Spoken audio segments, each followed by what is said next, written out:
On April 9, Oklahoma State University hosted a drag queen story hour for children as young as 2 years old on its campus.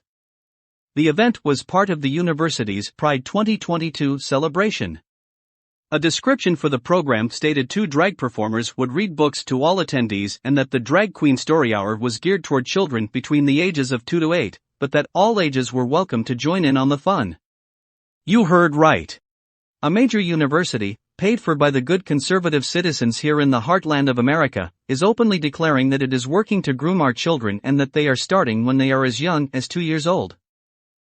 This nonsense is pervasive across our nation. What happens in Vegas doesn't stay in Vegas. If it's happening in Oklahoma, it is happening in your own backyard.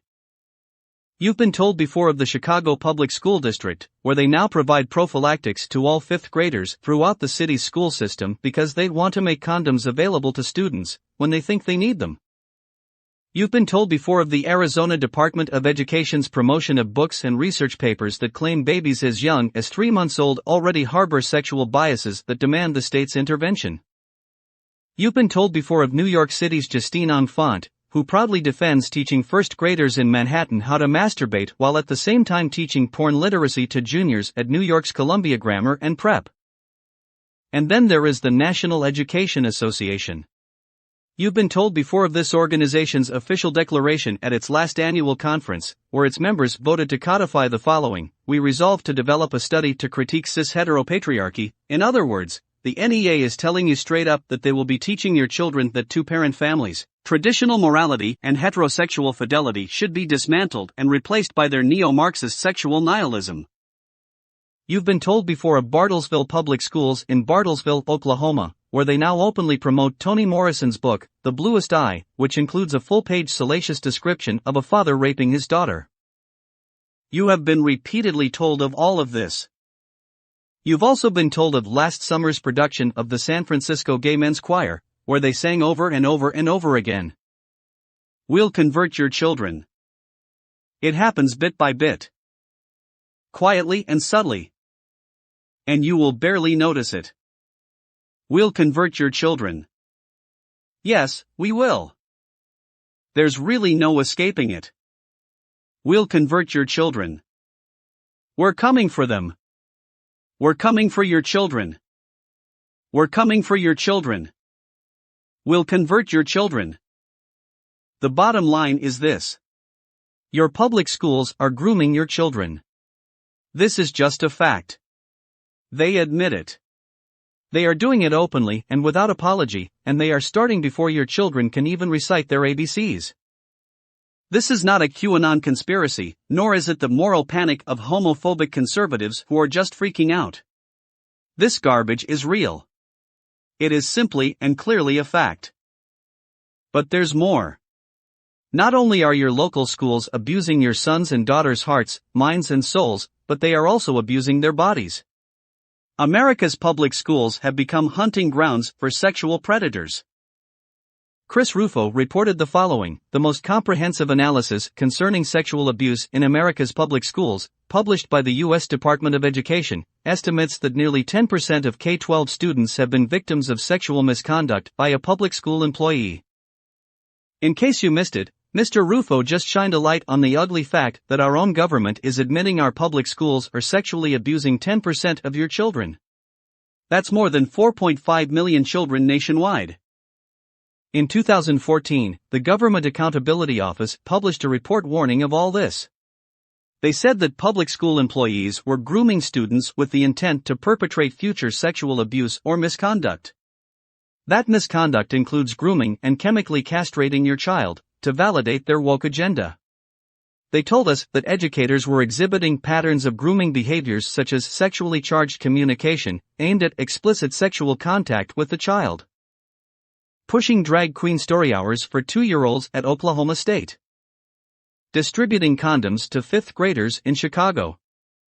Teaching masturbation to 1st graders in New York. Fixing sexual biases of 3-month-old babies in Arizona. Critiquing cis-heteropatriarchy at the National Education Association. And readings on salacious incest in Bartlesville. Maybe when they tell us, we'll convert your children, We're coming for them. We're coming for your children. We're coming for your children. We should start believing them. There are way too many people arguing way too hard to tell kids what they do with their peepees. To explain critical race theory, it helps to begin with a brief history of Marxism. Originally, the Marxist left built its political program on the theory of class conflict. Karl Marx believed that the primary characteristic of industrial societies was the imbalance of power between capitalists and workers. The solution to that imbalance, according to Marx, was revolution. The workers would eventually gain consciousness of their plight, seize the means of production, overthrow the capitalist class, and usher in a new socialist society. It failed, over and over and over. But rather than abandon their political project, Marxist scholars in the West simply adapted their revolutionary theory to the social and racial unrest of the 1960s. Abandoning Marx's economic dialectic of capitalists and workers, they substituted race for class and sought to create a revolutionary coalition of the dispossessed based on racial, ethnic, or more recently, gender categories. Critical race theory is an academic discipline, formulated in the 1990s and built on the intellectual framework of identity-based Marxism. Relegated for many years to universities and obscure academic journals, it has increasingly become the default ideology in our public institutions over the past decade. It has been injected into government agencies, public school systems, teacher training programs, and corporate human resources departments, in the form of diversity training programs, human resources modules, public policy frameworks, and school curricula. Basically, they're indoctrinating your kids to be good little communists.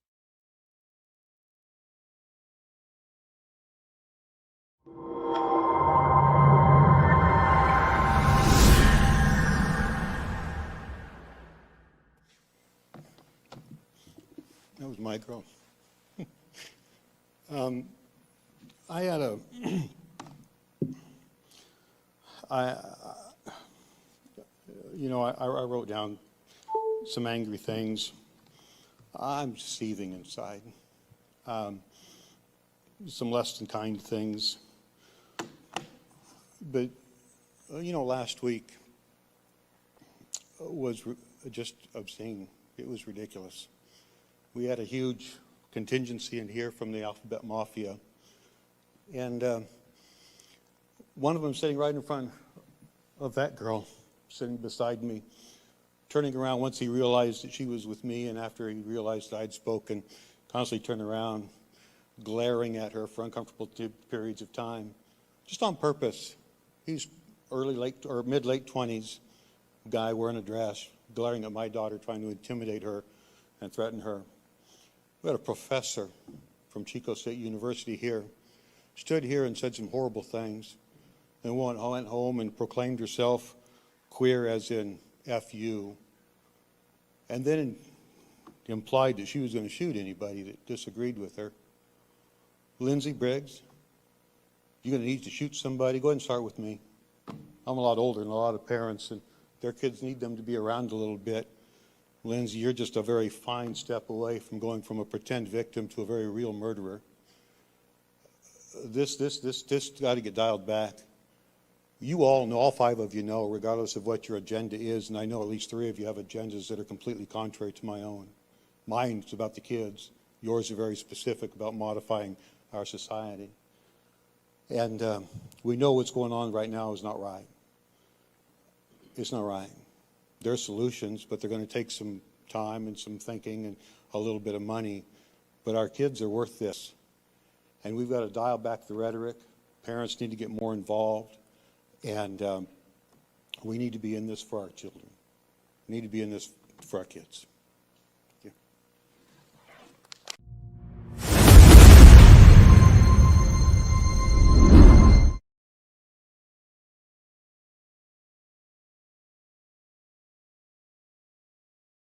You know you're in a cult if 1. You believe you are what your imagination says you are. Delusional, characterized by or holding false beliefs or judgments about external reality that are held despite incontrovertible evidence to the contrary, typically as a symptom of a mental condition. You know you're in a cult if 6. You believe reality isn't real. Delusional, characterized by or holding false beliefs or judgments about external reality that are held despite incontrovertible evidence to the contrary, typically as a symptom of a mental condition. You know you're in a cult if 10. Thanks to Jamie Lee Curtis, who didn't know how many Oscars she'd won, them can't count. You know you're in a cult if 11. You will cry in protest to take a real black woman off a syrup bottle and a Quaker off a box of oats named Quaker Oats, only to put a fake white woman on a beer can. All while saying, I can't believe they're so upset over a beer can. Bud Light parent Anheuser-Busch's stock has lost $27 billion over Dylan Mulvaney. You know you're in a cult if 13. If you get triggered because someone doesn't think you're special because you were born into one of the CRT-approved victim groups, they believe deeds and personal responsibility warrant pride. You know you're in a cult if 18. Lost your shit over To Kill a Mockingbird and Huckleberry Finn but are screaming about banning books with gay sex and masturbation in school libraries. Even though the books aren't banned, you can purchase and beat off to them at your leisure. You know you're in a cult if 20. Will lie even with irrefutable evidence. You know you're in a cult if 21. Being so filled with hate, you will groom, mutilate, and murder your own children, all while calling your opposition fascists. You know you're in a cult if 22. Believes that out of 7 billion people on the planet, white, straight, males are somehow oppressing everyone else. You know you're in a cult if 23. Will lose your shit when someone points out that you're not oppressed, you're just stupid.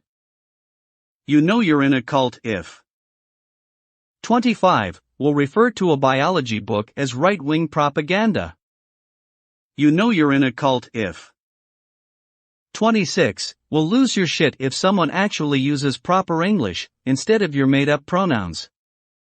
You know you're in a cult if 32. Are the same people who say you can't indoctrinate kids to be gay with a book or a drag show, but continually accuse the church of doing that very thing. Although religion isn't taught in schools, and you're not forced to go to church. You know you're in a cult if 33. When someone is simply talking science and common sense, you will try to bring religion into it. Well, you know the church. Well then, don't go to church. It's not against the law. Not going to school is. You know you're in a cult if 34. Will use unrelated behavior to justify their sick, grooming behavior. You know you're in a cult if 38. You resort to insults as you can't handle the truth. Delusional, characterized by or holding false beliefs or judgments about external reality that are held despite incontrovertible evidence to the contrary, typically as a symptom of a mental condition. Patients with schizophrenia may show dysfunctional impulsivity and impulsive aggression. You know you're in a cult if 39. Will lose your shit when someone says you're in a woke cult, and to prove you're not, you do the things on this list over and over and over. You know you're in a cult if 40. Will accuse your opposition of that which you are guilty. You know you're in a cult if 46. Consider chemically castrating a pedophile horrible and inhumane, but chemically castrating a child just dandy.